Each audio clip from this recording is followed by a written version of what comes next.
yo no soy oncólogo ni mucho menos, pero yo cada vez que me toca trabajar con un paciente con cáncer, yo siempre le pregunto qué pasó previo a que a ti se hicieran el diagnóstico. Si su vida fuera una canción, ¿cuál sería? La vida es un carnaval. Ay, qué Yo recuerdo que cuando yo decidí hacer medicina familiar, los compañeros me decían, bueno, y tú estás loco, te vas a convertir en un referenciólogo, porque el médico familiar lo que hace es referir todo. Eso es una gran mentira, ¿no? Una de las características de la medicina familiar es que el compromiso del médico no es con la enfermedad, es con la persona. Pero ¿cuál es la ventaja de que tú tengas un médico de cabecera? Que ese médico te va a hacer ahorrar mucha plata. Si pudiera inventar un aparato médico del futuro, ¿cuál haría? Wow. No se lo esperaba. Bolívar Medic Podcast, donde hablamos de salud de una forma diferente. Todas las semanas entrevistamos a diferentes médicos especialistas e influencers, donde los conocerás y aportarán información de valor para ti y tu familia. Bienvenidos a Bolívar Medic Podcast, donde hablamos de salud de una forma diferente. Mi nombre es el doctor Oscar Bolívar, mi esposa la doctora Raúl Martínez. Ambos somos fundadores de Bolívar Medic. El día de hoy tenemos un invitado especial, un médico de familia. Sí, hoy tenemos un médico de familia, así lo dice su especialidad, amigo de la casa. Bienvenido, doctor Perentena. Bueno, muchas gracias. Bienvenido, doctor. Gracias por invitarme a podcast de Bolívar. Placer estar acá con ustedes. Un invitado esperado. Gracias. Esperado por toda nuestra comunidad, doctor. Bienvenidos nuevamente, agradecidos por su presencia. Y bueno, venimos a traer información de valor a toda nuestra comunidad, a explicarles qué es la medicina familiar, a darle una cátedra. Bueno, vamos a hacer lo posible porque nuestros pacientes entiendan de qué va la medicina familiar, ¿no? De qué va el asunto. Esto más que una entrevista es una conversación. Ya. Vamos a conversar alrededor de 50 minutos, una hora. Y bueno, iniciemos conociendo al doctor Wilibardo Perentena. Bueno, el doctor Wilibardo Perentena es un médico maracucho. Yo nací en Maracaibo, me crié en mi ciudad, en Maracaibo, estudié en la Universidad del Zulia, egresé como médico general, como egresamos todos, ¿En qué año, doctor? En el año 88. 80. Era en el 88, luego que me gradué fui a hacer mi residencia asistencial rural en Amazonas. Qué chévere. Fui médico residente del hospital José Gregorio Hernández. ¿En qué parte de Amazonas? Estuve en Puerto Ayacucho. Fui residente hospitalario. Y cuéntanos un poco, doctor, allí cómo fue esa experiencia. Mira, la experiencia de ser egresado y estar en un hospital rural donde además no teníamos centro de referencia porque estábamos en el medio de la nada, o sea, estábamos en la selva. Fue una experiencia bastante enriquecedora. ¿En qué sentido? En que tú tenías que embraguetarte allí porque tenías que resolver los casos dentro del hospital. ¿Ok? Por supuesto, habían especialidades, estaban las 4 especialidades básicas esencialmente, y era de la mano de esos especialistas que los médicos residentes recién egresados, haciendo su año de rural, resolvíamos los casos, ¿no? En lo personal te diré que fue para mí bien importante esa experiencia porque me permitió saber como médico qué sabía y qué no sabía. Y lo que no sabía, bueno, me tocó sobre la marcha irlo aprendiendo, ¿no? De tal manera que yo le recomiendo a todos los colegas, a todos los muchachos que han pasado de alguna manera en la vida por las manos nuestras, que se gradúen y que traten de hacer un año de hospitalario. ¿Okay? Eso fue el año 89 que hice en Amazonas. Luego sentí que ya el hospital había cumplido su misión, tenía trabajo para 2 años, pero hice solo un año de rural y luego concursé para un internado rotatorio en el hospital militar de de Caracas. De Caracas. Se mudó Sí, de Maracaibo salí de un extremo a otro. Salí de Maracaibo a la selva y de la selva a la capital, ¿no? La capital. Fue un cambio importante también, o sea, estamos hablando de las Caracas de los años 90, cuando Venezuela era un país totalmente floreciente, con una economía pujante, un país relativamente normal, ¿ok? Y llegué a un hospital donde se trabajaba muy bien porque había todos los recursos, era el hospital de la Fuerza Armada, un hospital general, un monstruo de hospital, un hospital muy grande, y allí terminé de reforzar todo ese bagaje que ya traía de la rural, y bueno, hice mi año de internado, ¿no? A mí en mi búsqueda de qué iba a ser como especialista, me pasó algo bien interesante, ¿no? Yo sentía que el hospital de alguna manera no era lo que yo quería, ¿no? Porque en el hospital lo que tú ves la mayoría de los casos son pacientes ya con etapas muy avanzadas de sus enfermedades, con problemas ya muchas veces crónicos, en donde tú no es mucho lo que puedes hacer.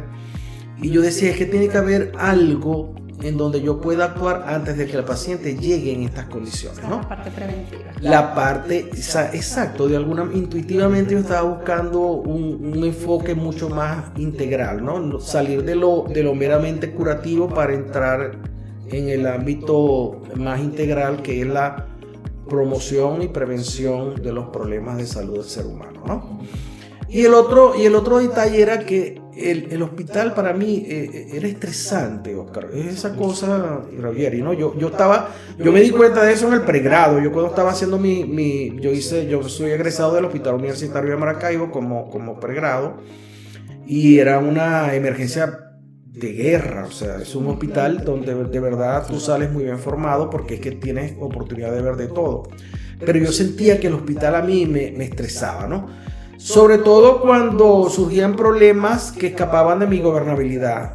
Ya en esa época uno empezaba a ver algunas fallitas, como que mira, no hay este medicamento o se nos agotó este insumo, y eso a mí me causaba mucho estrés, ¿no? Yo decía, no, esto no puede ser, tiene que haber, aquí no puede faltar nada, tú sabes, ¿no? También esa visión idealista del estudiante, del joven estudiante de medicina que se cree el salvador del mundo, que cree que le va a resolver los problemas de salud a todo el mundo. Yeah. Pero ya yo notaba que el hospital como que no era mi ambiente ideal, ¿no? Y para mí fue un proceso de búsqueda hasta que llegué a la especialización de medicina familiar, ¿no? Okay.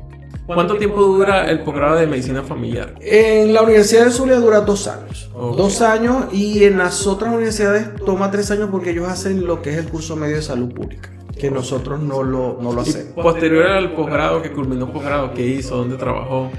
Bueno, yo salí del posgrado y la vida me empujó hacia la parte administrativa. Sí. Irónicamente, terminando el posgrado, entré a trabajar en la Gobernación del Estado Zulia en la Dirección Regional de Ambulatorios. ¿Okay?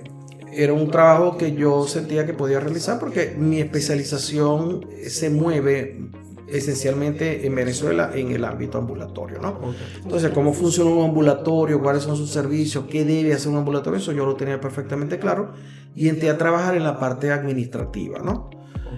Ahí estuve aproximadamente como 1 año trabajando en el área administrativa, un poco en la parte de supervisión de la red ambulatoria del Estado, haciendo un diagnóstico de cuáles eran las fallas, ¿no? Estamos hablando del año 96, cuando yo termino el posgrado de medicina familiar.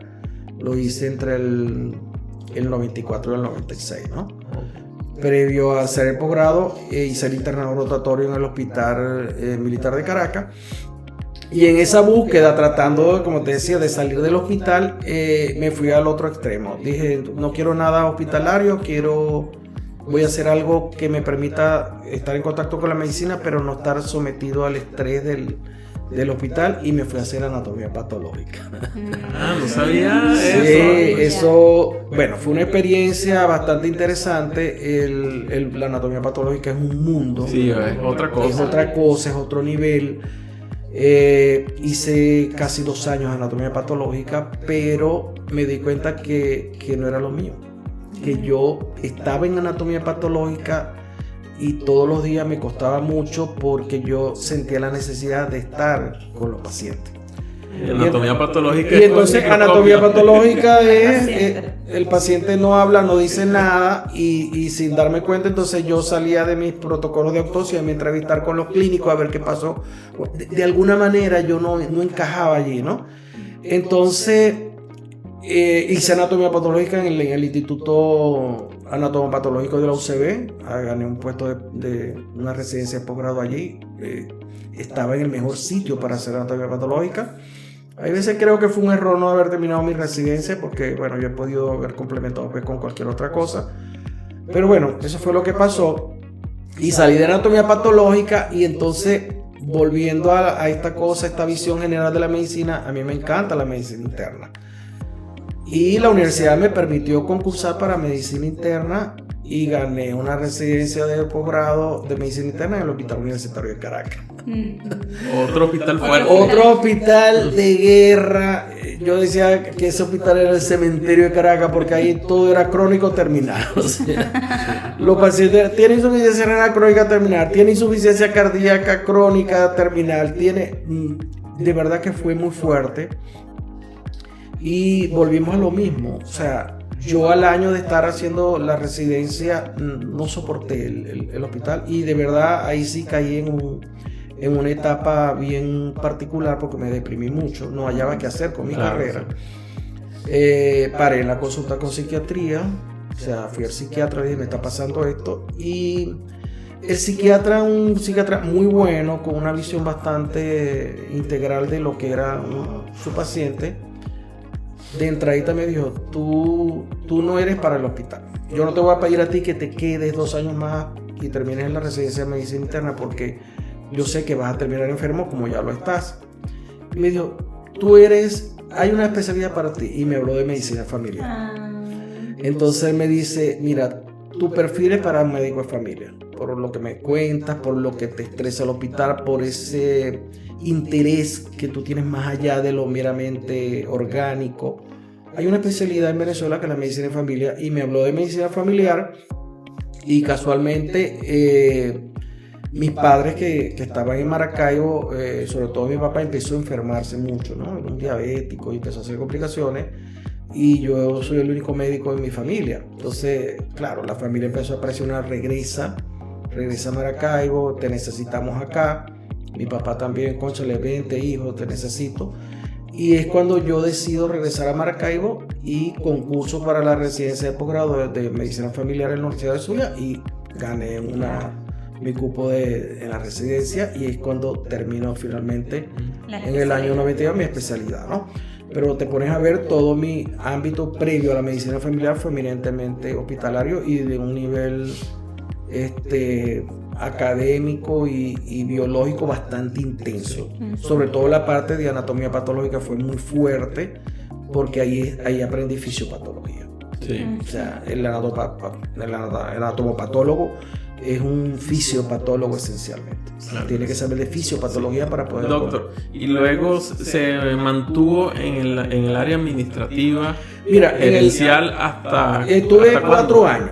Tuve 4 años, del 96 al 2000, hasta que logro retornar a lo que yo quería, que era ejercer mi especialización. Y comienzo a trabajar en un ambulatorio urbano 3, un ambulatorio grande de Maracaibo, el ambulatorio de La Victoria, en donde estuve ejerciendo hasta el año 18 que me viene. Sí. Quería llegar a esos años. Doctor, ¿por qué Perú? A mí me costó mucho salir de Venezuela, ¿no? Estamos hablando que en ese momento que yo decido salir, año 2018, ya yo soy un viejito. Actualmente tengo 64 años y tenía 58 años. Yo estaba a 2 años de jubilarme de mi puesto de trabajo de la gobernación del estado Zulia y salir me costó muchísimo. Ahora, ¿por qué Perú? Bueno, yo hice un análisis. Para mí era importante a donde me fuera poder seguir trabajando como médico, porque es lo que yo amo. O sea, yo no me concibo haciendo otra cosa que no sea medicina. Y Perú era el país que más ventajas me daba en ese sentido. Era mucho más sencillo revalidar acá. o que te reconocieran el título, era mucho más fácil poder hacer los trámites para que te permitieran ejercer. Y lo otro que yo veía era que Perú era un país económicamente estable en ese momento, con un crecimiento sostenido de 30 años, con una democracia que mal que bien se mantenía. Y yo dije, espero. Sí. ¿Okay? Y por eso llegué acá a este país. Doctor, ¿y esos primeros meses aquí en Perú? Bueno, eso también fue una cosa bien interesante, ¿no? Porque yo decía, Dios mío, ¿qué hago en Perú mientras tanto? Y bueno, como todos los inmigrantes, dije, bueno, te va a tocar hacer lo que sea. Pero yo salí enfocado, Oscar. Yo decía, yo tengo que buscar algo que me permita estar relacionado con la medicina y que me permita sobrevivir mientras logro colegiarme. Y yo empecé a trabajar cerebralmente la cosa y dije, yo voy a trabajar en una farmacia. Y yo voy a trabajar en una farmacia. Y cuando la gente me preguntaba, ¿pero qué vas a hacer en Perú? ¿Cómo te vas a ir? Sobre todo el ámbito familiar, ¿no? Pero ¿cómo te vas a ir? Te quedan 2 años para jubilarte. Pero yo, de verdad que la situación en Venezuela era tan horrible que dije, no, me voy. Y yo dije, yo voy a trabajar en una farmacia. Y llegué a Perú. Y buscando dónde vivir, conseguí primero el trabajo. ¡Ah, qué chévere! Venía caminando por una calle de Surco, porque llegué a Surco y me recibió una amiga que me recibió mientras, tú sabes, llegamos con la maleta, vamos a aterrizar, vamos a ver dónde es. A todos nos recibieron. Entonces una amiga me recibió en su casa y salimos, ella vive en Surco, y salimos por Surco a buscar un pequeño apartamento tipo estudio, y cuando iba por la calle, veo un aviso que dice, se solicita ayudante de farmacia. Y entré a la farmacia, recuerdo que hablé con el que estaba encargado allí, le expliqué la situación y me dijo, bueno, traiga su currículo, y hablé con el dueño de la farmacia. Hablé con el dueño de la farmacia, el dueño de la farmacia no podía creer lo que yo le estaba diciendo, porque sobre todo, te estoy hablando que esa entrevista fue, yo llegué el 18 de enero y la entrevista con el dueño de la farmacia así como el 20. Claro. Entonces el dueño de la farmacia dice, pero ¿y qué hacía usted en Venezuela? No, yo trabajaba como médico. ¿Y hasta cuándo estuve trabajando? No, hasta el 15 de enero. Pero ¿cómo va a ser, doctor? Usted estuvo trabajando hace 3 días en su país y ahora está aquí buscando. Bueno, le expliqué la situación país, lo que ya todos sabemos. Y el señor me dijo, bueno, está bien, yo le voy a dar la oportunidad. Y estuve trabajando desde enero hasta el mes de agosto del 18, que logré ya tener la colegiatura, porque recuerda que uno llegaba y tenía que esperar que el colegio médico llamara examen. Yo llegué, no pude presentar en marzo porque no tenía todos los recaudos para poder presentar, y presenté en junio. Ese marzo fue que nosotros Ese marzo fue el marzo siniestro, donde presentaron como 1.500 médicos y aprobaron como 250. Sí, y aprobó en junio. Aprobé en junio, que también fue la masacre ahí, tuvo regular, ¿no? No se imagina de todos los entrevistados que muchos aprobamos ese examen y no nos conocíamos en el momento. Sí, así era la cantidad de médicos que habíamos ahí. Recuerdo que eran como 1.500 médicos. Muchísimo. Y el 95% éramos venezolanos, ¿no? Y bueno, ahí aprobamos un poco más de los que aprobaron en marzo, y bueno, ahí logramos colegiarnos. Recuerdo que nuestra ceremonia de colegiatura fue en julio, ¿ok? Y yo conseguí mi primer trabajo como médico en agosto. No, pero fue rápido también. Sí, fue un trabajo bien bonito. Es un poco... por eso me identifiqué inmediatamente con el proyecto de Bolívar, porque fue lo mismo que yo hice cuando comencé a trabajar. Llegué a un policlínico que estaba muerto, donde nadie entraba, y un grupo de médicos venezolanos nos instalamos allí y ayudamos a avanzar a ese policlínico, que actualmente sigue funcionando y que le permitió pues el arranque definitivo. Sí, justo quería llegar allí, doctor, ya para culminar este segmento. ¿Cuándo escuchó por primera vez Bolívar Medic? Mira, yo conocí a Bolívar Medic porque a mí durante la pandemia me dio COVID. Y quedé con una complicación cardiovascular que era una taquiarritmia terrible. Entonces yo empiezo a buscar a un médico cardiólogo venezolano y me recomiendan al doctor Pérez. Rafael Pérez, que trabajaba que aparecía trabajando con Bolívar Medic. El cuento es que yo me voy a Magdalena a buscar a Bolívar Medic y yo no veía a Bolívar Medic por ninguna parte. Entonces, bueno, tú sabes, preguntándole a la gente, mira, yo ando buscando por acá un policlínico. No, el policlínico es ese y la dirección que yo tenía era esa. Entonces entro en contacto con el doctor Pérez y él es el que me explica quién es Bolívar Medic, me habla de ustedes.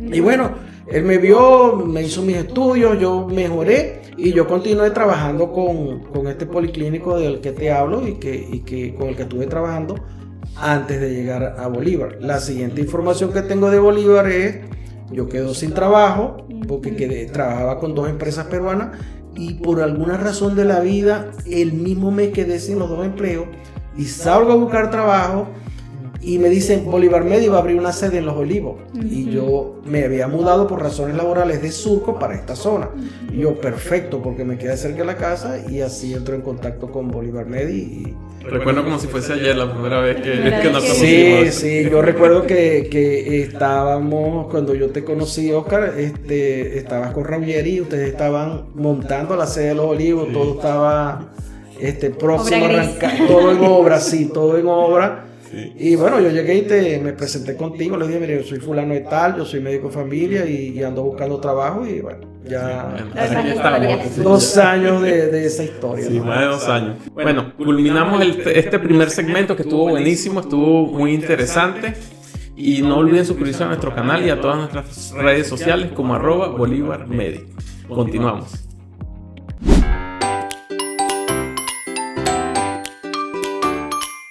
Iniciamos este segundo segmento. Vamos a ponerle diversión a este segmento. Vamos a realizar una dinámica, un jueguito. Sí, vamos a hacer unas preguntas y el doctor lo primero que se le ocurra es lo primero que nos va a responder. Son preguntas que usted sabe cuál es la respuesta. ¿Okay? Preparado. 1, 2, 3. Vamos a comenzar. Si pudiera recetar felicidad, ¿cuál sería su dosis diaria recomendada? Paz. La tranquilidad. La tranquilidad. Excelente. Está bien. ¿Alguna vez has recetado abrazos como tratamiento? Muchísimas veces. El abrazo es terapéutico. Por allí hablamos antes, fuera de cámara, de todo lo que es el entorno del paciente y un fundamento, una de las directrices de la medicina familiar. Sí. Mucha gente se pregunta, ¿qué diferencia un médico familiar de un médico general? Y es precisamente la medicina familiar como especialidad clínica, porque eso es otra cosa importante que sepamos. La medicina familiar es una especialidad clínica, ¿verdad? Que se fundamenta en el compromiso permanente con el paciente. O sea, la medicina familiar, uno de sus principios es la continuidad en la atención de los pacientes.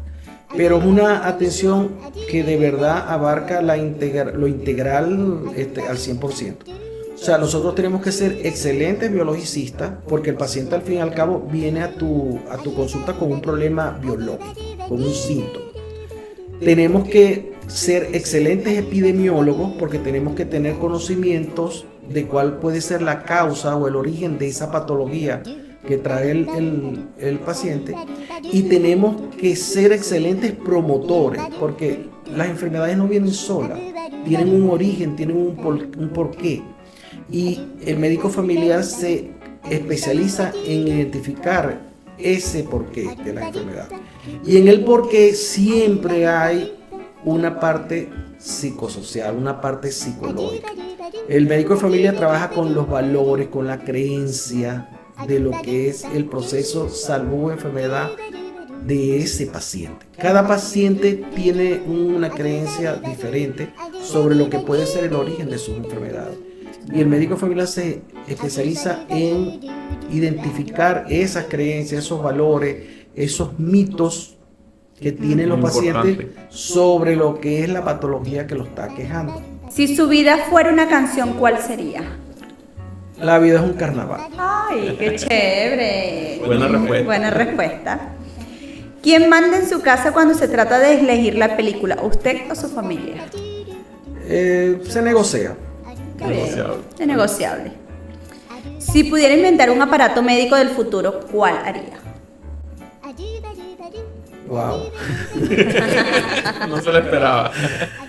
No, de verdad que es complicada esa pregunta. Para contestarla así con una respuesta con rápida. Una respuesta rápida. No sé, en la bola de cristal. Ay, Yo me iría por las enfermedades oncológicas, que son muy tristes. Bueno, todas las enfermedades son tristes, pero el cáncer es una de esas patologías que... Yo más que por la enfermedad oncológica me iría por ver cuál era el entorno del paciente antes de ese diagnóstico oncológico. Porque es harto conocido, Oscar, que el cáncer es multifactorial. Y en mí, yo no soy oncólogo, ni mucho menos, pero yo cada vez que me toca trabajar con un paciente con cáncer, yo siempre le pregunto qué pasó previo a que a ti se hicieran el diagnóstico. Y en el 95% de los casos siempre he detectado momentos difíciles en la vida de esos pacientes. así es. ¿Por qué? Porque bueno, ya es conocido. Y si que eso está sumado a factores hereditarios, genéticos, claro, que por ya hay supuesto, una predisposición todo eso más influye, todavía. todo eso influye.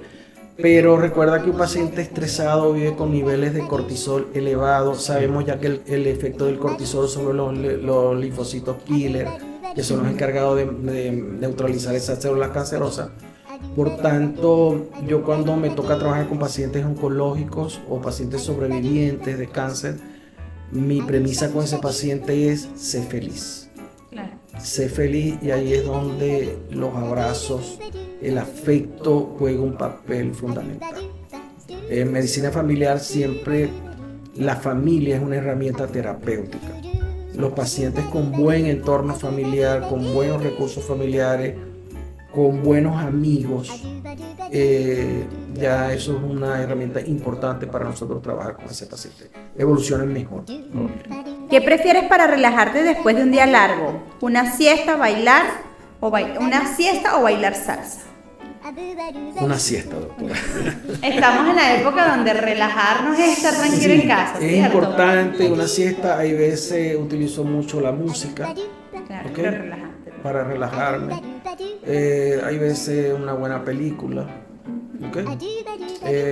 Otras veces caminar. O sea, yo cuando me siento abatido por algo que está pasando, suelo mucho irme al malecón de Miraflores y caminar en ese malecón, estar en contacto con... O sea, el mar me relaja. O sea, el sonido del oleaje, eso me relaja bastante. Suelo hacer esas caminatas. Bueno, culminamos este segundo segmento, vamos con el tercer segmento sobre mitos, que hay muchos mitos de medicina familiar. Sí. Iniciamos el tercer segmento sobre mitos y realidades. No olviden suscribirse a nuestro canal, seguirnos en todas nuestras redes sociales como @BolivarMedic. Igualmente, si hay algún otro mito que no nombremos, lo dejan en nuestros comentarios, que con todo gusto el doctor Wilibardo Perentena estará atento. Iniciamos. Vamos a iniciar los mitos más comunes en medicina familiar. ¿El médico familiar solo atiende casos leves o refiere todos para un especialista? Mira, ese es uno de los mitos más arraigados, ¿no? Yo recuerdo que cuando yo decidí hacer medicina familiar, sobre todo viniendo de haber estado en un programa de medicina interna, los compañeros me decían, bueno, y tú estás loco, te vas a convertir en un referenciólogo, porque el médico familiar lo que hace es referir todo. Eso es una gran mentira, ¿no? Se supone que un médico familiar bien entrenado debe ser capaz de resolver más del 90% de sus motivos de consulta. Ahora bien, la gente, cuando tú das esa respuesta, dice, no, pero es que tú no puedes pretender saber de todo y ser especialista de todo. No, es que yo no soy especialista de todo. Yo me vuelvo especialista de las patologías más comunes. Y podemos hacer una prueba, agarramos 100 pacientes y de esos 100 pacientes probablemente 90 van a tener motivos de consulta que tanto ustedes como especialistas o como generalistas van a poder resolver, porque la gente se enferma más o menos de las mismas cosas. Entonces el médico familiar tiene que tener una buena base científica, una buena base de conocimiento en biología, en clínica, en patología, para poderle resolver el problema del paciente. ¿Okay? Yo debo ser, a mí me llega un paciente por un síntoma de una infección urinaria y no por eso yo tengo que referírselo al nefrólogo o al urólogo, o sea que estoy detectando una litiasis, porque de entrada yo debo ser capaz de orientar ese caso y de tratarlo. ¿Okay? ¿Cuándo voy a referir al paciente al urólogo? Mira, estás teniendo infección urinaria, te hizo un urocultivo, ya te coloqué tratamiento y vuelves con la infección. Bueno, vamos a pedir una ecografía renal. Mira, tiene cálculos. Mira, estos cálculos no son susceptibles de resolverse a través de tratamiento médico. Tengo que referirte al urólogo para que el urólogo resuelva el problema quirúrgico. Exacto. Me llega un paciente con una dispepsia, por ejemplo, ¿no? Que vivo con flatulencia, doctor, todo me cae mal. Mira, vamos a hacer una ecografía abdominal. Mira, tienes cálculos en vesícula. Lamentablemente tengo que referirte al especialista, que en este caso es el cirujano general, para que él te resuelva tu problema de litiasis vesicular y tú luego regresas a mi consulta. Una de las características de la medicina familiar es que el compromiso del médico no es con la enfermedad, es con la persona. Nosotros nos comprometemos con esa persona a la que evaluamos integralmente. Evaluamos su esfera personal, su esfera familiar e incluso la esfera comunitaria. Y mucha gente me dice, pero ¿qué tiene que ver lo comunitario con mi problema de salud? Yo siempre me gusta este ejemplo porque fue un ejemplo que viví. Yo recibí una vez una mamá muy estresada. El motivo de consulta de la paciente era cefaleas a repetición. Yo hago un examen físico, detecto que la señora tiene una contractura muscular muy severa de trapecio y de músculos paracervicales, y cuando entro a preguntarle qué era lo que le pasaba, me dice que está muy estresada porque tiene un hijo adolescente. Pero ¿cuál es el problema con tu hijo? No, es que el problema de mi hijo es que él quiere relacionarse con los adolescentes del barrio, pues, de donde vivimos. Y digo, señora, pero es que eso es lo lógico, eso es lo normal. Sí, doctor, pero el problema es que en mi barrio los adolescentes están consumiendo droga. Y mi temor es que mi hijo caiga en las drogas, ¿no? Entonces, fíjate cómo un problema que empezó siendo un problema eminentemente biológico, que era una cefalea tensional, pasó luego al ámbito familiar y trascendió el ámbito familiar para entrar al ámbito comunitario. Entonces, fíjate lo bonito, ¿no? De cómo yo pude llegar al fondo último del problema por mi enfoque, que no se queda solo en lo biológico, sino que va de lo personal a lo familiar, de lo familiar a lo comunitario. Entonces, bueno, hice unas intervenciones allí, la señora terminó mejorando, se hicieron intervenciones de prevención de consumo de drogas con el adolescente, y bueno, la historia tuvo un final feliz. Fíjate, ese enfoque del médico familiar, lamentablemente, no lo están empezando a abordar algunas especialidades. Por ejemplo, en ginecología, eso es importantísimo. Hablaba en estos días con nuestra colega, con la doctora Moravia, de una paciente con un problema de relaciones sexuales, y cuando discutimos el caso, le digo, Moravia, enfócate a la parte familiar y a la relación de pareja, porque el problema está allí, porque orgánicamente no había nada.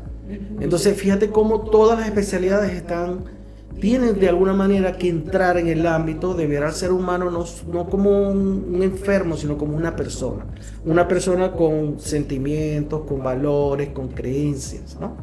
Eso lo ves mucho, por ejemplo, en el manejo de diabetes y hipertensión. Tú tienes que trabajar con las creencias y los valores en cuanto a lo que es estar enfermo o estar sano de ese paciente, porque varía de un grupo a otro. Vamos a ir con otro mito. Este quedó muy completo.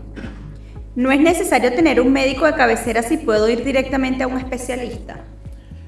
Bueno, hay patologías que son muy focalizadas, muy del especialista. Pero ¿cuál es la ventaja de que tú tengas un médico de cabecera? Que ese médico te va a hacer ahorrar mucha plata. Porque hay problemas que tú crees que tienes que ir al especialista y que lo puede resolver perfectamente tu médico de cabecera, sea un médico internista en el caso de los adultos o un médico pediatra en el caso de los niños, ¿no? ¿Cuántas veces, incluso ustedes mismos, cuántas veces a ti no te llega una vulgar micosis de la piel y la paciente, doctora, que quiero que me vea, que recomienden un dermatólogo? y tú la ves, no, mira, eso es una pitiriasis, eso es lo que tiene. O sea, no es necesario que todo tenga forzosamente que pasar por manos de un especialista. El especialista está para resolver ese 10% de los casos que ya la cosa se sale de lo habitual y que sí requiere del uso o del empleo de un especialista. Y la otra cosa es que cuando yo refiero a un paciente a un especialista, no es que yo me deshago de ese paciente. Claro. Ese paciente retorna a mi consulta porque el especialista va a tratar esa patología puntual, pero mi compromiso con el paciente no termina allí. Mi compromiso con mis pacientes es continuo. Yo soy su médico para toda la vida. ¿Ok? Yo tengo pacientes en Venezuela que fueron mis pacientes durante los 20 años de ejercicio de medicina familiar en Venezuela y que son mis pacientes actualmente aquí en el Perú, ¿no? Es muy bonito, ¿no? Los pacientes, en estos días atendí un paciente aquí en Bolivia que dijo, doctor, lo tuve que rastrear porque de alguna manera pues perdió mi teléfono y tal. Y es eso, ¿no? Es el compromiso que tú tienes con ese paciente, que fíjate que tenía un problema bien puntual, lo terminé refiriendo al neurocirujano, porque tiene un problema de compresión radicular, pero yo le dije, bueno, vas con el neurocirujano, vamos a buscar su opinión, vamos a ver qué otra cosa distinta a lo que estamos haciendo él te sugiere, y tú regresas conmigo a ver qué te dijo. Continuamos. Ok. ¿Las consultas con un médico familiar son menos efectivas que con un especialista? Para nada. Para nada. Un poco lo que veníamos conversando. Lo que veníamos conversando. Si yo estoy capacitado para resolver el problema, esa patología o ese síntoma o esa enfermedad se va a resolver. Incluso el hecho de que tú puedas establecer esa relación tan cercana con el paciente te ayuda muchísimo. Porque a veces te das cuenta que no es tanto la patología orgánica, que detrás de esa patología orgánica lo que hay es un proceso de depresión, un proceso de ansiedad, y eso el médico familiar está capacitado para abordar eso también, orientar esos casos. Incluso nosotros trabajamos muy de la mano primero que el médico familiar trabaja en equipo. O sea, es el médico, es la enfermera, es el trabajador social, es el psicólogo, y cada uno de nosotros tiene un rol dentro de ese proceso salud-enfermedad de los pacientes. Entonces trabajamos muy de la mano con psicólogos, con psiquiatras. Durante el posgrado yo tuve 2 años viendo psiquiatría y psicología como materia integral del posgrado. Y eso es lo que me dio las herramientas para yo poder hacer este abordaje. Eso es lo que diferencia al médico familiar del médico general. Que el médico general lamentablemente ve psiquiatría como una materia y algunos conocimientos básicos de psicología, pero ninguna otra especialidad ha integrado en su pensum de estudio el estudio de lo que es el ciclo de vida individual, el ciclo de vida familiar, ¿ok? No hacen mucho hincapié en cómo utilizar las herramientas de prevención y promoción de la salud para evitar la enfermarse. Entonces, por tanto, el médico familiar tiene un perfil muy propio de esa especialidad, y eso forma parte del cuerpo técnico de las herramientas de conocimiento de la medicina familiar. Y lo que ha permitido que la medicina familiar se haya extendido por el mundo y que los sistemas de salud más avanzados del mundo, como el canadiense, el inglés, basen los países nórdicos, todo su sistema de salud está centrado en la medicina familiar como médicos de primer contacto y como médicos que llevan un grupo de familias de su área de influencia, y los pacientes en esos países van a un hospital solo si son referidos por el médico familiar. Excelente. Último mito. Los médicos familiares no pueden atender a pacientes de todas las edades. Precisamente ese es uno de los principios de la medicina familiar. El médico familiar ve a todos los pacientes sin distingo de edad, raza, sexo. Por supuesto, hay particularidades, ¿no? Por ejemplo, un médico familiar puede ver un recién nacido, pero un recién nacido enfermo, sí o sí, yo tengo que referírselo al neonatólogo o al pediatra, porque un recién nacido enfermo potencialmente es un séptico. Entonces, tenemos niveles, ¿okay? Para eso existen los niveles de atención. Entonces, un médico familiar bien entrenado también tiene que tener claro hasta dónde puede llegar su ámbito de competencia. Pero sí podemos ver, de hecho, yo antes de estar con Bolívar, en el policlínico y en los servicios donde trabajé acá en el Perú, veía niños. Claro, veía problemas frecuentes de niños, los niños con gripe, los niños con asma, los niños con parasitosis, los niños con anemia, pero cuando detectaba un problema serio, yo tenía que ese niño, porque ya salía ya salía de ese 90% y entraba en el rango del 10%, esos niños iban dirigidos a la especialidad, ¿no? Claro. Acá en Bolívar tenemos pediatras y entonces, claro, yo trabajo esencialmente aquí en Bolívar con pacientes adultos. Claro. Excelente. Bueno, culminamos este segmento de mitos donde el doctor nos dio información no de solamente una aclaró, sino que dio la clase completa. Él explicó el porqué. Bueno, espero que eso les sirva también a nuestros pacientes para que entiendan las ventajas que tiene tener un médico de cabecera, ¿no? Claro. Si tienen algún otro mito sobre medicina familiar o preguntas o dudas, no olviden dejarlas en los comentarios, que con mucho gusto nosotros las responderemos. Igual no olviden suscribirse, que es gratuito. Además de regalarnos un like, ¿qué más? Tienes que suscribirte a la campanita, darle me gusta, escribir un comentario. Sí. Bueno, continuamos con el próximo segmento, que son sobre las preguntas.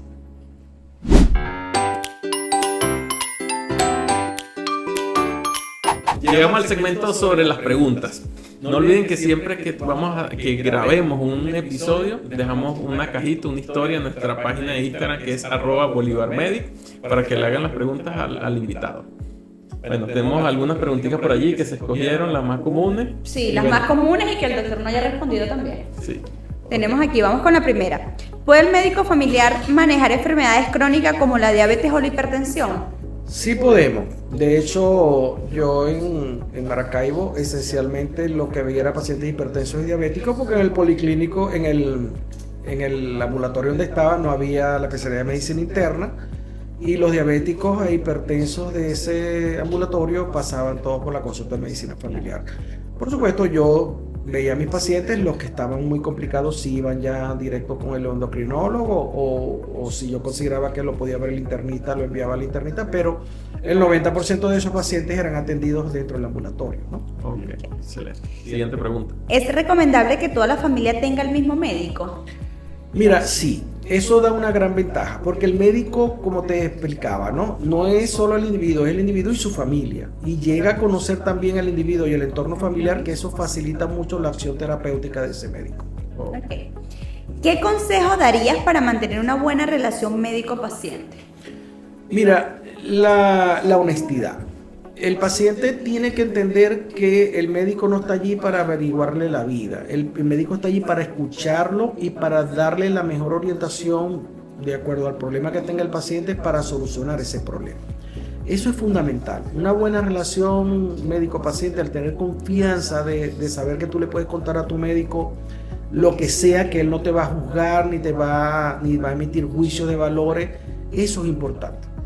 Los médicos familiares somos... si hay una cualidad que debe tener un buen médico familiar es saber escuchar. Aquí hay una de las últimas preguntas. ¿Qué es lo que más te gusta de tu profesión? Mira, esa visión integral del ser humano. Ese ver al ser humano siempre como un todo, ¿no?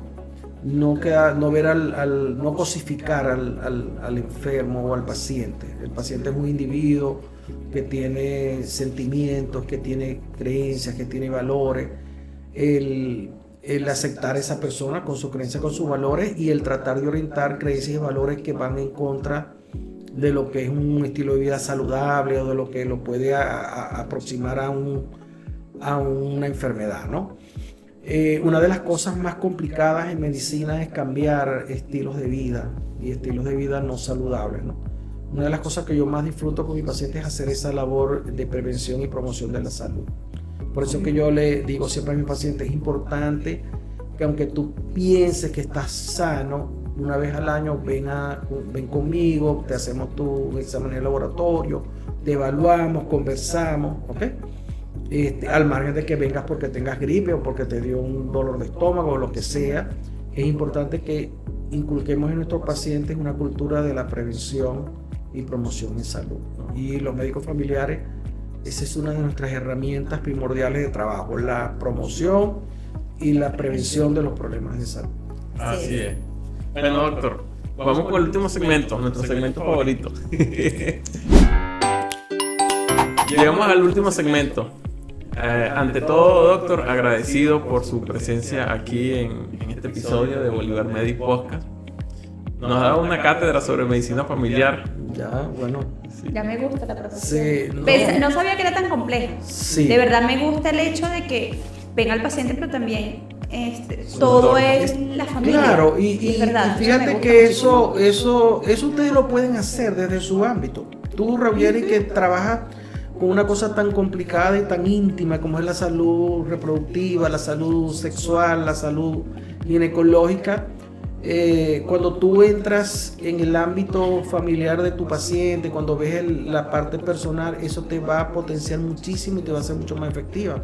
Igual Oscar, un postoperado de vesícula, si tú no entras a ver, mira, cómo comes, cómo te alimentas, probablemente se te va a complicar ese postoperatorio, no tiene que ver con tu técnica como cirujano, sino con lo que viene después. Y es allí donde yo le digo siempre a los colegas que ejercen otras especialidades, que vean al paciente como un todo, que el paciente no es una vesícula, que el paciente es un paciente. Yo siempre le digo a mis pacientes, cuando le retiro los puntos, 2 semanas después de la cirugía, le digo, ahora sí, estás de alta.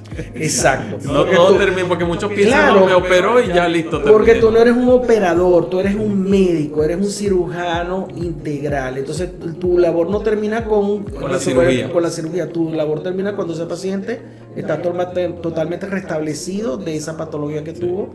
Y él probablemente va a continuar siendo tu paciente, porque cuando se le presente cualquier otro problema del ámbito quirúrgico te va a buscar, pues. De ahí la importancia de esto y bueno, agradecido con ustedes por haberme invitado. Yo siempre he dicho, y quizás la primera vez que lo voy, no lo he dicho, lo he pensado, y primera vez que lo voy a decir como tal. Algún día cuando tengamos una clínica grande, el doctor Perentena va a ser el director médico de la clínica. Porque a mí me lo dijiste. Sí, doctor, eso es lo que yo siempre he pensado. Es por su perfil, por su forma de actuar, por su forma de ser, que yo siempre lo he visto muy profesional, para mí es admirable trabajar Oscar, en la vida hay una cosa que es sentido común. Hay que tener sentido común para las cosas y intuición también. La vida te enseña, te vuelves intuitivo, te conviertes en un especialista de ver cosas donde otros no ven nada, ¿no? Exacto. Y eso es lo bonito de la medicina familiar, que te entrena para eso. Sí. ¿Okay? Tú ves a un paciente y tú desde que llega, tú te das cuenta si está deprimido o no por la actitud, cómo mira, cómo camina, cómo viene vestido, a dónde dirige su mirada, si establece contacto visual o no. Claro. Es una cosa que tú llega un momento que tú te vuelves un experto en. Doctor, le tenemos una sorpresa de parte de nuestros amigos de Prengo, @Prengo, para que lo sigan en todas sus redes sociales. Un obsequio de parte de Bolívar Medic Podcast. Queremos que lo abra y lo vea. Así sí es bueno venir a los programas el podcast. A los podcasts. Qué bonito, vale. Muéstrelo. Mira. Gracias. ¿Se parece o no se parece? Está la base. Está bien bonito, sí, sí se parece, gracias. Se parece. De verdad que bien bonito. Qué bueno. Este se queda aquí, sí. en mi consultorio de aquí de Bolívar Medic. Está bien, doctor. Sí. Gracias. Bueno, doctor, nuevamente agradecido por estar presente aquí con nosotros. Gracias, muchachos, por invitarme. Información de valor y bueno, cada día más contento. Invita a todos nuestros seguidores a su feliz de pertenecer a la familia Bolívar Medic. Bueno, a mis pacientes que no se olviden, hay que hacer prevención, promoción de la salud, vamos a adoptar estilos de vida saludables, los que estamos gorditos vamos a ponernos a dieta, vamos a venir a nuestro chequeo preventivo anual y cualquier problema de salud que tengan, con toda confianza acudan a mi consulta, que si yo no puedo resolver el problema porque escapa a mi ámbito de especialización, tengan la certeza de que los voy a orientar a que los vea el mejor especialista que necesiten, si es otro especialista el que tiene que verlo. Sí. Bueno, nos vemos en un próximo episodio. Bien,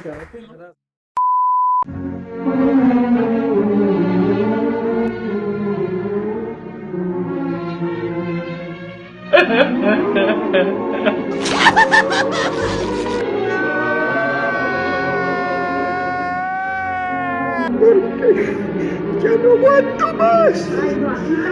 Ya no aguanto más. There's a starman waiting in the sky. He'd like. Iniciamos este segundo segmento. Vamos a hablar un poco sobre los mitos. ¿Es sobre los mitos? No, el no. juego. En todas nuestras redes sociales como @BolivarMedic. Igualmente, si hay algún otro mito que no nombremos, lo dejan en los comentarios que